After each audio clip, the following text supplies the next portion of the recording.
we start the show is generally with one common question, and we take it from there. And the question is, which is that one question you have been asked year after year, and what is it that you're sick of answering? It's when am I gonna get? I'm gonna get married. When are you going to get married? Yes. Oh no. Oh no. And has the answer for that changed year after year? Yes, because the thing is, it's like, since it's a very Asian family, right, that I have, and everyone in my social circle is starting to get married, and then everyone says, how about you? When is your turn? Blah, blah, blah, blah, blah.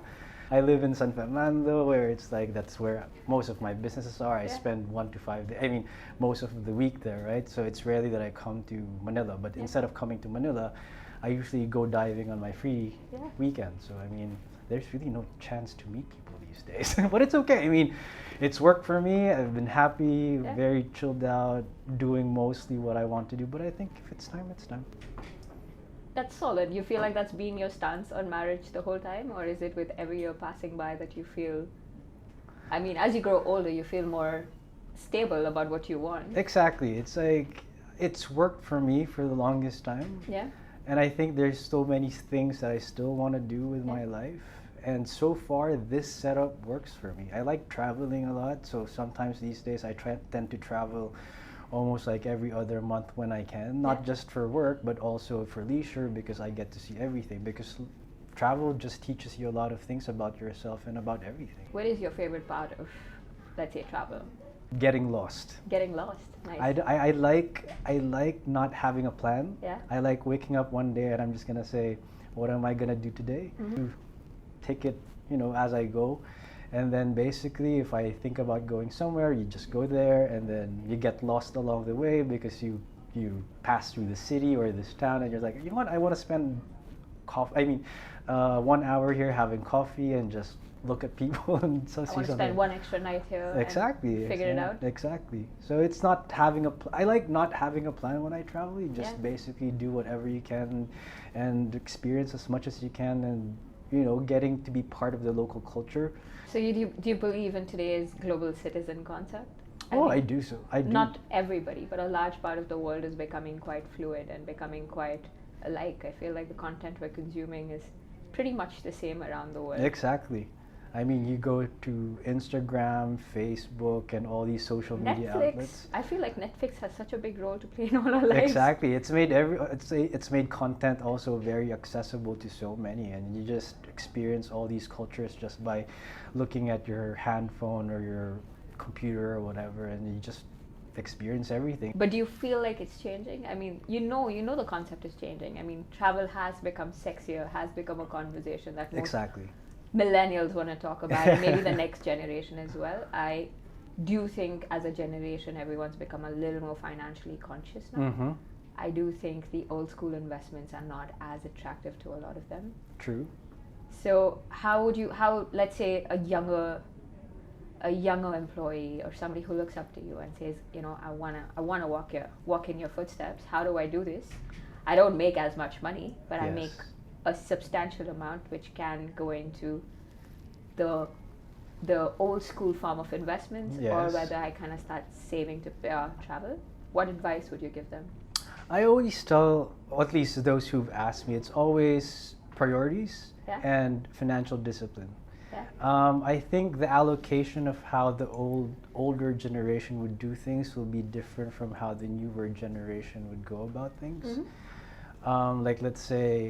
Let's say going back to our topic a while ago, right? So if you go back to the older generation, they will always focus on having a family and having a house and having a car.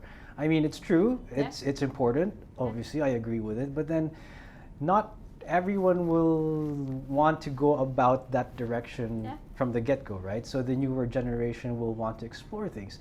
I've experienced it quite a bit in my company. I've had a lot of well-placed and very promising young employees, but then they always want to travel. They move to Dubai, they move to Hong Kong, they move to Singapore, and they always spend a good 3 years, 4 years. I train them as much as I can, but when they say I want to go somewhere, I don't stop them. I actually encourage them, because that's also my experience. As soon as I graduated from college, I was out of here just like that. And And I think it's a big part of who I am.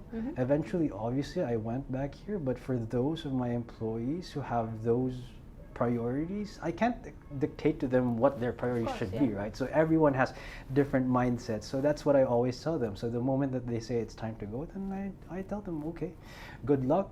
Happy that you're pursuing what you want to achieve in your life. If you want to go back at some point, then you're always welcome here.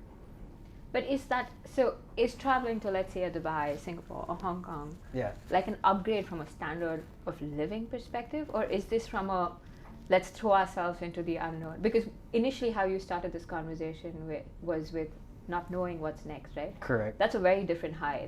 That's generally an entrepreneur's high, where you get really bored with when something is planned and chalked out. Exactly. But you enjoy the unknown. Yes. A majority of people do not. Like, people get very anxious with the unknown. That's true. I mean, a lot of people enjoy the structure, right? They want to be able to go to the office and say, this is what I'm going to do today, and this and that.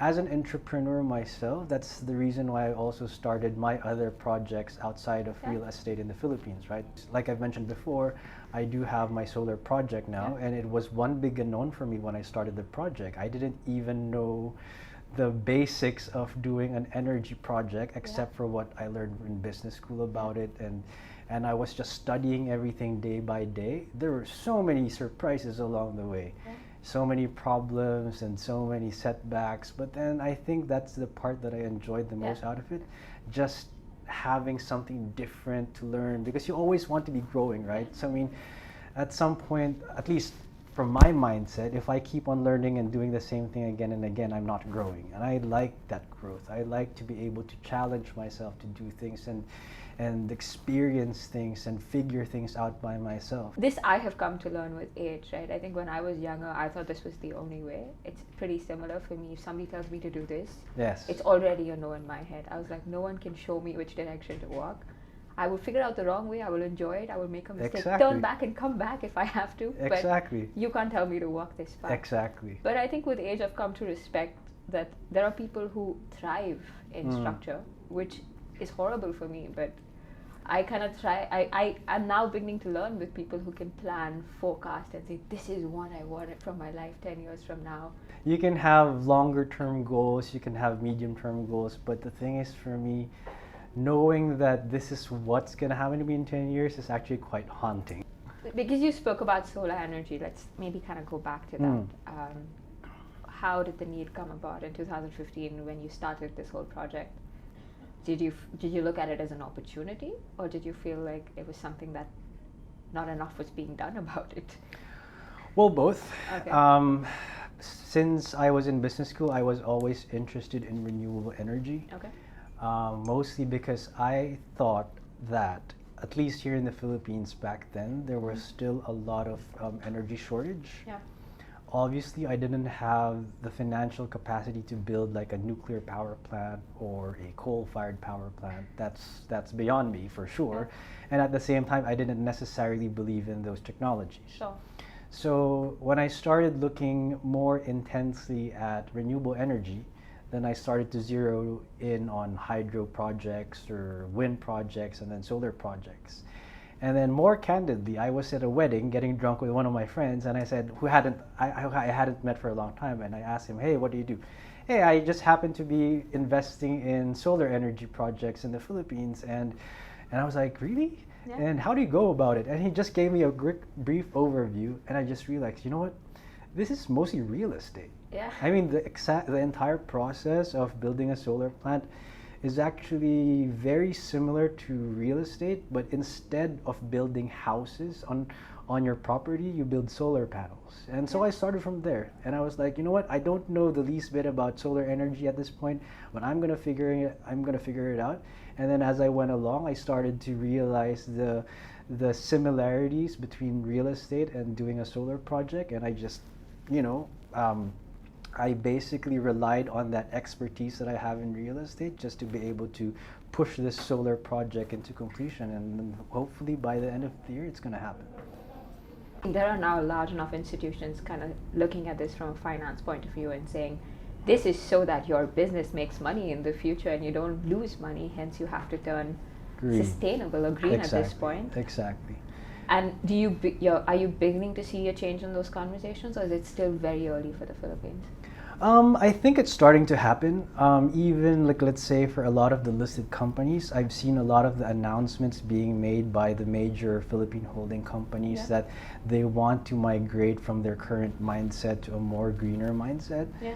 It's happening, I think, slowly but surely. I think for most of the SMEs that you have, which so a growing market, not yet, but at least for the listed companies, I think it's starting to happen. So what do you think? Like if you had a magic wand and you had to like get one thing, kind of get it going so that the SMEs kind of change their mind, what do you think that change is? Like, well, for me, I think I just want most of the SMEs to realize that, first of all, renewable energy projects is not something that just the rich or the more affluent companies do. Because, I mean, even if you go to your regular mom and pops who build their houses, right? So everyone still thinks, oh, solar is expensive, it's just for the rich. But if you actually teach them and you let them know that, you know, the payback period is just so short these days. It's basically the monthly, what they also need to realize that the monthly amortization that they save, I mean, for the solar panels, is basically equal to what they save by having solar panels in their houses. Then it should already be like a very easy decision for them to make, to just put those solar panels in their houses. Because even in Solana, we're starting to push for people to install solar panels in their houses. We still get a lot of pushback because, like I said, they think it's expensive, but it's not. It's basically the cost of what they're gonna save from having those solar panels installed in their houses. So it's just education, right? Exactly. It's literally only education. Exactly. It's just education. So what about water? Where are we in the conversation with regard to water? Well, I've been exploring alternative ways of producing water. It's not yet economical. I mean, like let's say you have all these rainwater collection methods and all of that, but it's still something that I still need to look into greater detail. But because I could say you can, like I said, I even have this project in Mexico where we're going to build a resort by the sea. But then the first question is water, right? Because you need saltwood, desalination systems, which are extremely expensive. Exactly. But I'm starting to get more involved into this space, and I'm starting to have more conversations with venture capital, friends who are in venture capital who are involved in this conversation. And I hope I can learn more and can be more educated about it, but maybe it's one of those things where maybe I myself am not as educated as I need to be in terms of getting the ball rolling and have that something that I can push for in the villages and communities that I build, because if it works, right? So I mean, maybe it's just a matter of having some willpower to go but because you're in these circles and it is an active conversation that the world is having, more so in Southeast Asia than anywhere else, are you hearing enough of a conversation about it? Do you feel like, for how important the conversation is, not too many of us are talking about it? Yeah, to be honest, actually, it was just last week one of my friends called me, hey, do you need a desalination system in your subdivisions? And the thing is, I was also quite surprised when that friend called me, because it was, well, obviously it was out of the blue. And second, I really hadn't thought about it as much, but after the conversation, I started thinking about it more intensely, and I was like, you know what, I brushed away the question too easily.